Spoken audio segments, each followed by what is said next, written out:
¿Cómo están? Les saluda su docente Cristian Bernabel. Bueno, como ustedes observan, la clase de hoy es comprensión de textos, uno de los temas más importantes, si no uno de los más importantes del curso de habilidad verbal. Y bueno, en realidad les voy a pedir que, como siempre, pues presten la atención debida. Y si tienen algunas dudas, me gustaría que la anoten y posteriormente o de repente, ya cuando se cuelgue este video, puedan formularlas o de repente por interno para poder absolverlas. Bien, vamos a empezar. Primero, cuando hablamos de la comprensión de textos, hablamos de una actividad, ¿no es cierto? De una actividad, una capacidad mental que todos poseemos y la venimos desarrollando paulatinamente, ¿no? Y esto no solamente gracias a que sabemos leer, ¿no? Gracias a que sabemos decodificar, sino gracias a que la experiencia nos permite obtener conocimientos y por ello ampliar nuestro horizonte y por ende comprender mejor las cosas que nos rodean.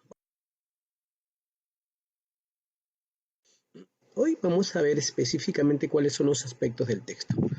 Coloco abajo, dice entender versus comprender. Ahora, todos dirán, ¿no? Profesor, son sinónimos, ¿no? Son sinónimos y no existe diferencia alguna entre entender y comprender. Yo les digo, si por ejemplo nosotros queremos entender la letra de una canción, ¿qué hacemos? La escuchamos, ¿verdad? La escuchamos detenidamente y podemos decir al final de la misma de qué habló o de qué trató la canción. Lo mismo pasa en una lectura. La lees de inicio a fin y finalmente podrías responder de qué habló y qué importante nos dejó la lectura realizada de aquel texto. Ahora, la pregunta es, ¿y cuál es la diferencia entre entender y comprender? Porque si yo respondo a las primeras preguntas, quiere decir que he entendido lo que he leído y en este caso puedo decir que sería airoso esta acción. Ahora, ¿pero qué significa comprender? Claro, comprender no solo es entender, sino también interpretar. Es decir, si yo comprendo un texto, no solo voy a responder por, digamos, el tema, la idea principal, o de repente resumir. Si yo comprendo el texto, quiere decir que voy a no solo entender la parte general, que es la que he mencionado, ¿no? El tema y la idea principal, sino también poder entender aspectos particulares o detalles que el autor, además del mensaje principal, me quiso dar en el mismo. La siguiente. Vamos a leer un texto, ustedes saben, como siempre, nos vamos a una introducción que nos permite, pues, ampliar lo que quiero decirles, lo que les he dicho de manera de una explicación somera, ligera, breve, ¿no?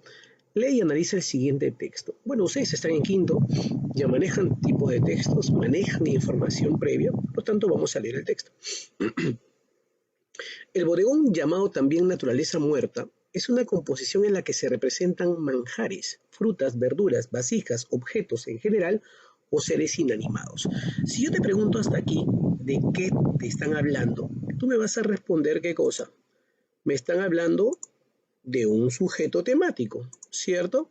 ¿Me están hablando de qué? Me están hablando de el bodegón, ¿no es cierto? Voy a encerrarlo bonito, ¿está bien? Me están hablando del bodegón. Ahora, ¿qué dicen? El bodegón, llamado también naturaleza muerta, es una composición en la que se representan majares. Dice que es una. Entonces quiere decir que me están dando una breve definición, en la que se representan manjares, frutas, verduras, vasijas, objetos en general o seres inanimados. Hasta aquí me están dando entonces la versión de lo que es el bodegón. Sigo leyendo. Dentro de la historia de la pintura, ojo, de la pintura, el bodegón, y lo vuelven a aludir, lo vuelven a mencionar, el bodegón, o naturaleza muerta, recién comienza a desarrollarse como tema autónomo a partir del siglo XVI, ya que hasta ese momento parecía siempre formado parte de composiciones mayores en las cuales era incluido con la intención de simbolizar algún contenido. Hasta aquí me están dando cierto aspecto histórico del bodegón, dice dentro de la historia, ¿no? Entonces en la primera me hablan de la definición y en la segunda me hablan del aspecto histórico. Vamos a la tercera. En la actualidad ya no me hablan del pasado, sino me hablan del presente. Voy a subrayarlo también. En la actualidad, este género, pictórico, dibujístico, se sigue cultivando con una gran variedad de estilos. Así, podemos encontrar bodegones que reflejan fielmente la realidad, otros que decomponen los objetos en formas geométricas básicas, como los cilindros cubos, otros que transforman esos mismos objetos en una realidad abstracta, y un sinfín de posibilidades diversas y variadas. Entonces aquí me están hablando acerca de un tema que ya conocemos y ya lo podemos identificar, ¿cierto? Aquí le voy a poner punto 3 para seguir entendiendo cuál es la estructura del texto, ¿no? Entonces, en la primera me definen qué es el bodegón, en la segunda, ¿no es cierto?, me hablan de cuándo comienza a desarrollarse, ¿no es cierto?, y me dicen a partir de qué siglo, ¿cierto? Y finalmente hablan de la actualidad. Dice que este género, llamado bodegón, ¿cierto?, se sigue cultivando con una gran variedad de estilos, es decir, sus estilos obviamente han variado y seguro que se siguen manifestando de diversas formas, pero en la actualidad. Vamos a la siguiente. Me piden hallar el tema, los subtemas y un posible título. Es decir, me están pidiendo aspectos que yo debo reconocer y responder porque ya entendí la lectura. Entonces, hasta aquí yo puedo responder claramente que me están hablando de qué, del bodegón. Entonces, yo entiendo aquí que el tema es el bodegón, ¿cierto? Sí. Ahora, ¿cuáles son los subtemas mencionados? Recuerda que si regresamos, hablamos de 1, 2 y 3, ¿cierto? Hablamos de qué? Hablamos de una definición, ¿sí? Vamos a apuntarlo aquí, de una definición. Hablamos de qué? De una parte histórica, ¿no?, de la historia, de su historia, y finalmente hablamos del aspecto actual, ¿cierto? De la actualidad. Bien, entonces tengo 3 puntos, 3 subtemas mencionados con respecto a un solo tema, llamado el bodegón, ¿cierto? Entonces, cuando yo quiero dar a entender o dar el mensaje de que he entendido el texto, entonces yo podría responder. No me hablan del bodegón, me hablan de una breve definición y de aspectos históricos de la misma, ¿no? Porque obviamente están hablando hasta la actualidad, ¿cierto? Entonces me están hablando del desarrollo del bodegón desde antes hasta ahora. Entonces yo podría denominar, de estas 2 palabras sale uno, ¿no es cierto? ¿Qué podría decir? ¿Qué podría decir que me están hablando de qué? La historia o la evolución, ¿cierto? Vamos a poner acá, la evolución ¿de qué? Del bodegón. Claro, ustedes me dirán, profesor, claro, me están hablando de la evolución histórica, del desarrollo histórico y todo lo demás, pero claro, me están hablando de la evolución del bodegón. Entonces, hasta aquí hemos entendido el texto. ¿Por qué? Porque lo hemos leído de forma pausada, porque hemos tratado de relacionar las ideas, que han sido 3 estructuras relacionadas, y por lo tanto podemos dar como mensaje lo que hemos entendido. Solamente hemos visto parte de lo que podríamos hacer cuando leemos cualquier tipo de texto. En este caso ha sido un texto breve, pero vamos a la siguiente. Dice, estructura del texto. Recuerden que les hablé en la parte esencial de la diapositiva, en la segunda parte nos referimos que vamos a hablar acerca de los aspectos, ¿verdad? Aquí les presento los aspectos generales y aquí tenemos los aspectos particulares. Ahora, ¿por qué se le llaman aspectos generales? Si recordamos un poco, los aspectos generales son aquellos que nos van a presentar de forma sintética, es decir, de forma resumida, ¿cierto? De forma amplia, es decir, no van a mencionar ningún detalle. Y justamente el tema central y la idea principal no dan detalles, ¿no? Siempre van a dar mención del texto en forma amplia, en forma general, lo que has entendido en forma más general. Y los aspectos particulares son aquellos que me detallan, ejemplifican, argumentan, explican, ¿no es cierto?, lo que nosotros vamos a manifestar seguro en la idea principal o en el tema central. Bien, vamos a ver cuál sería el desarrollo de cada una. Estructura del texto. En la primera tenemos el tema. Bueno, siempre nos van a pedir cuál es el tema, porque esa es la fase inicial para saber si entendimos el texto, ¿no? ¿De qué nos habló? Dice, se expresa en una frase nominal sin núcleo, es decir, carente de verbo, sin verbo, ¿no es cierto? Una frase nominal sin verbo. Solo expone, no afirma ni niega. ¿Qué quiere decir que no afirme ni niegue? O sea, quiere decir que no detalles, o sea, 0 detalles, ¿sí? 0 detalles. Luego dice, expresa todo el texto en forma global, es decir, no va a dar detalles, simplemente lo va a manifestar en la forma más sintética posible. Siempre nos vamos a formular una pregunta. Para hallar la idea, para hallar el tema, siempre nos vamos a preguntar, ¿no? Nos preguntamos, nos autopreguntamos de qué o de quién nos habla el texto. Obviamente también estaríamos hallando al sujeto temático o el tema del texto.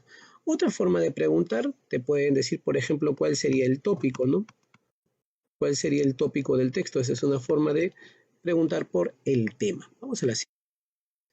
La idea principal. Esta es la parte más importante del texto. ¿Por qué? Porque transmite el mensaje principal, el mensaje fundamental, el por qué fue escrito el texto. Dice, se expresa en una oración, ¿cierto? Puede ser simple, compuesta, afirma o niega algo. Aquí sí tiene la capacidad, pero ojo, no olvidando que siempre esta afirmación la debe dar también en forma general. Jamás va a detallar una afirmación. Expresa lo más importante, ¿cierto? Expresa lo más importante. Si recordamos, por ejemplo, el texto anterior del bodegón, ¿cuál creen que fue la idea más importante? Pregúntate, ¿no? Obviamente tiene que girar en torno al tema, porque sabemos que la idea principal contiene el tema, ¿cierto? Estaba hablando del bodegón. Claro, estamos hablando de que el bodegón, ¿no es cierto? Desde sus inicios, obviamente hasta la actualidad, se mantiene con diversos estilos. Eso es lo que el autor me quiere decir, ¿no? Que en el proceso histórico del bodegón, se sigue manifestando, obviamente, de diversas formas, de diversos estilos. Bueno, entonces para recordar un poco el texto, dice, ¿qué es lo más importante que se dice del tema? Esta es la forma para hallar, o la pregunta, para hallar qué cosa, la idea principal. Muy bien, siempre nos vamos a formular una pregunta para hallar el tema y la idea. Aquí tenemos el título. En realidad el título no lo mencionas porque el título es, digamos, una idea que se extrae de la lectura. Es decir, esto se obtiene de la comprensión. ¿Estamos de acuerdo? Un texto académico, es decir, un texto en un, digamos, examen, vamos a llamarlo universitario o preuniversitario, no se coloca en el título generalmente, salvo que por ahí te coloquen un texto enorme y te puedan dar el título como ayuda, ¿no? Para entender de qué van a hablar.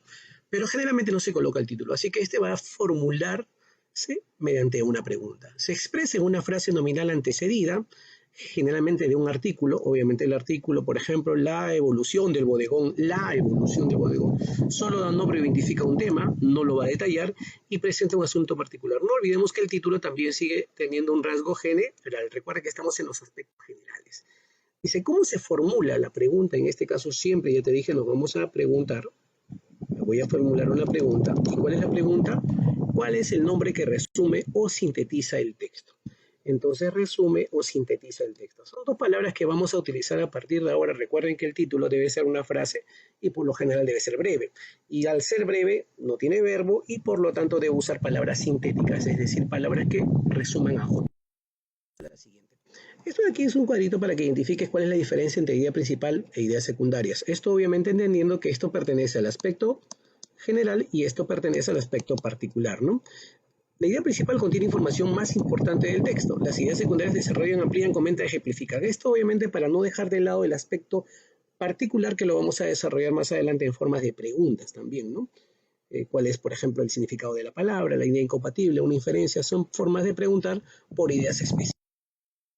Bien, te voy a dar una oportunidad de que leas en 30 segundos el texto y luego me respondes a las preguntas. Vamos, lean por favor el texto, me acompañen con la lectura en forma silenciosa.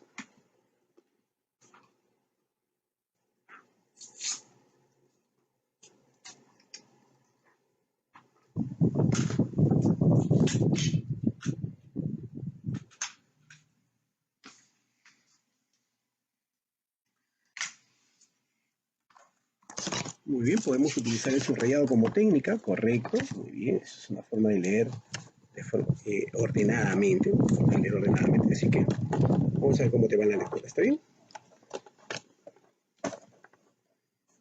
Entonces, ya leíste el texto y me imagino que has entendido también. Te colocan un título, justamente yo a ello porque en este texto tienes la suerte de que todo lo que el título. Sin embargo, yo te voy a volver a preguntar, ¿por qué? Porque necesito que tú puedas formular más de un título. Ahí dice sexualidad y modernidad. Dice, la modernidad ha traído consigo un nuevo paradigma con relación al tema de la sexualidad. ¿Qué significa paradigma? Paradigma significa modelo, ¿no? Entonces, vamos a repetir la oración. La modernidad ha traído consigo un nuevo modelo con relación al tema de la sexualidad. Si bien es cierto que durante casi 35 años los jóvenes se guiaron por valores sociales que el hipismo introdujo al mundo, como el peace and love, paz y amor, ¿no? De los hippies, y con ello una enorme tolerancia y plena aceptación de las relaciones sexuales entre los jóvenes. Hoy en día el compromiso que la juventud se está planteando pasa por un paradigma diferente, otra vez por un modelo diferente, y justamente me hablan de ese nuevo modelo, ¿cierto? que es el de vivir la sexualidad con absoluta fidelidad y compromiso con su propio cuerpo, con su propio deseo y con su propio placer. Entonces, justamente lo que el autor me dice al final, me empieza a explicar acerca de ese nuevo modelo, de ese nuevo paradigma que los jóvenes obviamente entienden, ¿cierto?, como sexualidad. Pero en forma general, lo que el autor me dice, la modernidad ha traído consigo un nuevo paradigma con relación al tema de la sexualidad. Obviamente esto con respecto a los jóvenes o las personas que obviamente pues se inclinan a este tipo de actos, ¿no? La sexualidad conociéndose como tal. Entonces aquí me preguntan, ¿cuál es el tema del texto?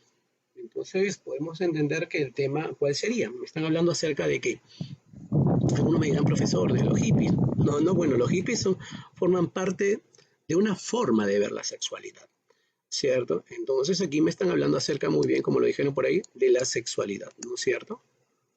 De la sexualidad. Ahora, si me están hablando de la sexualidad, ¿no es cierto? Me están hablando específicamente acerca de qué. ¿Qué podríamos afirmar acerca de ello? Claro, ¿no es cierto? Que la modernidad, ¿no es cierto? ¿Qué cosa? Ha traído, vamos a transcribir ahí, ha traído ¿qué cosa? Vamos a parafrasearlo ya. Un nuevo molde de qué? Molde de la sexualidad, ¿no? De la sexualidad. Vamos a abreviarlo porque el parafraseo también implica abreviar, ¿cierto? Vamos a hacerlo más corto. Ahora, la modernidad ha traído un nuevo molde de la sexualidad, obviamente para las personas, estamos hablando de seres humanos, ¿cierto? Y por lo tanto, esta sería la idea principal. Y recuerden que, fíjense, la idea principal contiene el tema, siempre lo va a contener. Ahora, un buen título, ¿cuál sería? ¿No es cierto? Entonces, si vamos a hablar acerca de la sexualidad y modernidad, como está planteado en el texto, nosotros hemos recurrido un dato muy importante en la idea principal, que es la palabra molde, ¿cierto? ¿Sí o no? Entonces, ¿qué podríamos decir?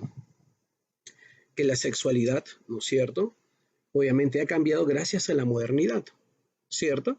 Entonces, ¿cuál podría ser un buen título para este texto? Ahora, recuerda que para generar un título necesitamos también hacernos algunas preguntas, ¿cierto? Por ejemplo, ¿cuál sería el mejor nombre para el texto? La frase que mejor la resume. Justamente habíamos mencionado eso en la diapositiva anterior. Claro, entonces podríamos decir qué cosa. Hablamos de la modernidad y el paradigma de qué? De sexualidad. ¿Cierto? Muy bien. Aquí, por ejemplo, estamos usando los conceptos que manejan la idea principal. Y simplemente lo que estamos haciendo es quitarle ¿qué cosa? La acción, ¿no es cierto? Le estamos quitando ello y por lo tanto tenemos un buen título aquí. Ahora, el texto sigue siendo breve también, estamos de acuerdo. Si bien es cierto, ustedes saben cuáles son los detalles de la modernidad. Aquí me faltó la modernidad con respecto a la sexualidad. Es que ya sabes cuáles son los detalles. Está aquí. Esto que está aquí, lo que estoy marcando en la llavecita, son los detalles, ¿cierto? ¿Cuáles son? Dice que está planteado a pasar por un paradigma diferente, que es el de vivir la sexualidad con absoluta fidelidad y compromiso con su cuerpo, con su propio deseo y con su propio placer. Eso sería el detalle de mi idea principal. Muy bien, vamos.